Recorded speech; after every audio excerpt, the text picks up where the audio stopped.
बंद होने से डॉक्टर उज्जवल और उनके साथियों ने बाकी का सफर गाइड रघुवीर यानी रघु के साथ तय करने का फैसला किया।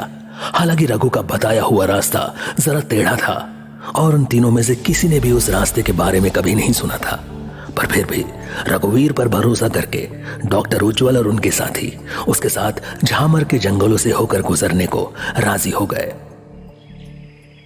साहब मेरी मानिए तो अपनी गाड़ी यहीं छोड़ दीजिए और यहाँ से आगे हम पैदल चलते हैं। पैदल? पर पैदल कहाँ तक जाएंगे?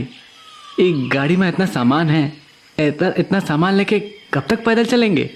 चिंता मत करिए, यहाँ पास ही में मेरा घर है। पहले हम लोग वहाँ चलेंगे, फिर आगे का सफर कब और कैसे तय करना है वहाँ चल के आराम से बैठ के तय करेंगे।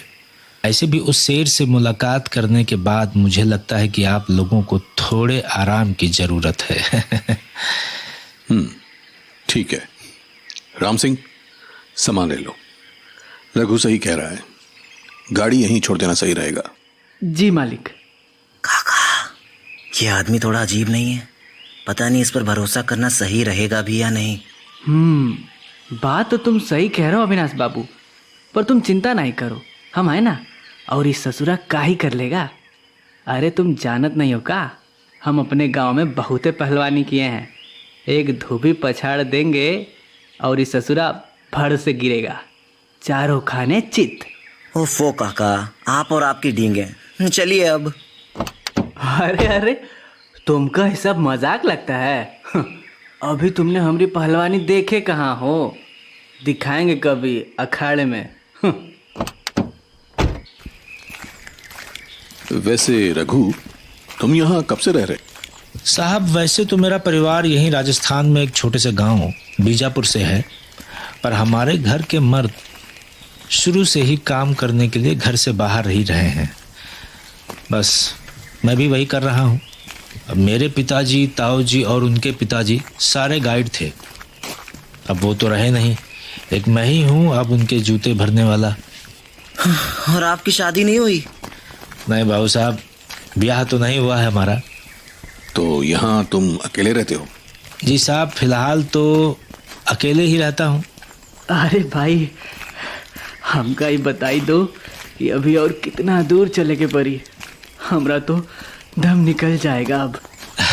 अभी से थक गए क्या? हाँ, जरा तुम बैगवा कांधा पर टांग के चलो, तब समझ आ जाई थके कि नहीं। क्या राम सिंह, तुम भी? अरे काका, अगर आपको ज्यादा भारी लग रहा तो लाइए, मुझे दे दीजिए वो बैग भी। अरे ना अविनाश बाबू, हम ठीक है। अरे बस मेरा घर यहाँ आगे ही है, पहुँच गए बस हम लोग। लीजिए, आ गया मेरा घर, आइए। क्या बात है, तुम्हारा घर तो बड़ा ही अच्छा है रघु। अरे साहब, छोटा सा गरीब खाना है बस। अब वो तो इस झाड़ जंगल वाले इलाके ने सिर पे छत रखने को मजबूर कर दिया है, वरना हम तो खाना बदोश हैं साहब। हमारा क्या है, जहां शाम हो जाए सो जाओ। आइए साहब, आइए। पर फिर भी काफी अच्छा मेंटेन किया तुमने अपने घर को। शुक्रिया साहब, शुक्रिया। आप लोग बैठिए, मैं पानी लेकर के आता हूँ। पानी है हमारे पास। अरे साहब, कब तक शहर का पानी पियोगे? रुकिए, मैं अभी कुएं का शुद्ध पानी लेकर के आता हूँ, बस अभी आया। वैसे ये खाट है बहुत कंफर्टेबल। अंकल, ये रघु कुछ ज्यादा ही अच्छा नहीं बन रहा। I mean, कुछ ज्यादा ही खातिरदारी कर रहा है ये। ओफो अविनाश, हर चीज उतनी टेढ़ी नहीं होती जितना हम सोचते हैं कि वो है। रिलैक्स। वैसे भी इस ट्रिप का आइडिया तुम्हारा ही था, सो अब जब हम लोग यहाँ आ ही गए हैं तो बात बात पर स्ट्रेस लेना बंद करो और थोड़ा सराउंडिंग्स को एंजॉय करो। हाँ मालिक, हमको तो बहुत जोर का नींद आवत है। बस हमरा एक ठो जगह बैठने का दे दो जहाँ हम पसर जाएंगे। क्या राम सिंह, तुम भी? ये हमारा अपना घर है क्या जो मैं तुम्हें सोने की जगह दे दूं? 2 पल वेट करो, आने दो रघु को। अरे पर ये लीजिए साहब, कुएं का शुद्ध मीठा पानी लीजिए। थैंक्स। लीजिए साहब, आप भी लीजिए। शुक्रिया रघुवीर, शुक्रिया। वैसे मैं कह रहा था हम सब काफी थक गए हैं और वैसे भी रात होने को है। तुम जरा हम सबको सोने के लायक कोई जगह बता दो। हाँ हाँ, कोनो अच्छी से आरामदायक जगह। राम सिंह, चुप। हाँ, तो मैं कह रहा था कोई आराम करने की जगह बता दो, फिर कल फ्रेश होके हम सब आगे की ट्रिप की प्लान करेंगे। जी जी साहब, जरूर। मैं अभी आप लोगों के सोने का बंदोबस्त किए देता हूँ। हाँ, बढ़िया। ये इतने बिस्तर? आपने तो कहा था आप अकेले रहते हैं, फिर ये एक्स्ट्रा शीट वगैरह क्यों? साहब, आप लोग पहले नहीं हैं जो रघुवीर की इस कुटिया में बसेरा डालने आए हैं। अक्सर लोग जंगलों में खो जाते हैं, ज्यादातर तो वापस मिल नहीं पाते, और किस्मत से अगर मिल गए तो बस हमारा घर ही है उनका रैन बसेरा, और क्या। अरे चिंता मत करिए बाबूजी, शहर वालों जैसे महंगे तो नहीं है ये कंबल, पर नींद इन पर बहुत अच्छी आती है। अरे नहीं नहीं, ऐसी कोई बात नहीं है। वैसे साहब कह रहे थे आप उनके भतीजे हैं? जी। और आपके माँ बाप, मेरा मतलब वो राजी हो गए आपको इतनी दूर जाने देने के लिए?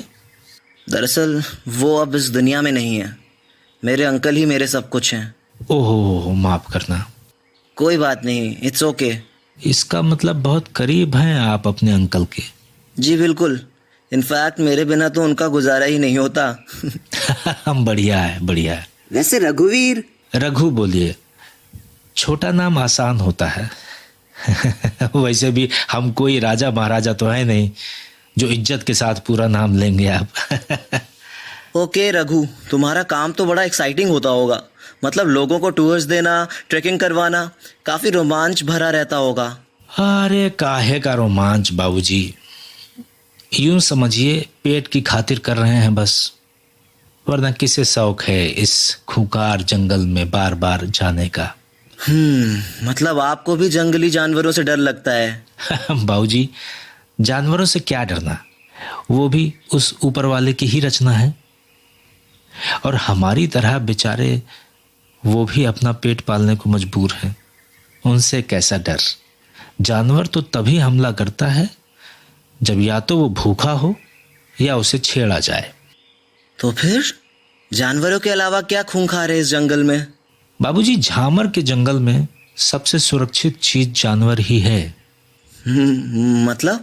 मतलब तो वहां जाकर ही पता चलेगा। वैसे भी आप पढ़े लिखे लोगों को एक बीमारी है, जब तक कोई चीज अपना वजूद खुद से न साबित कर दे आप लोग उसे मानते नहीं। अरे बिना देखे तो आप लोग भगवान के होने पर भी सवाल उठाते हैं, तो मेरी बातें ऐसे भी समझ में नहीं आएंगी आपको। रघु, तुम क्या कहना चाह रहे हो? साफ साफ कहो। कुछ नहीं बाबूजी, रात काफी हो गई है, बिस्तर लगा दिया है, जाइए आराम कर लीजिए, कल जंगल में जाना है ना? और तुम? मैं जरा टहल के आता। इस वक्त? आदत है बाबूजी, आप चिंता मत कीजिए, जाइए आराम कीजिए।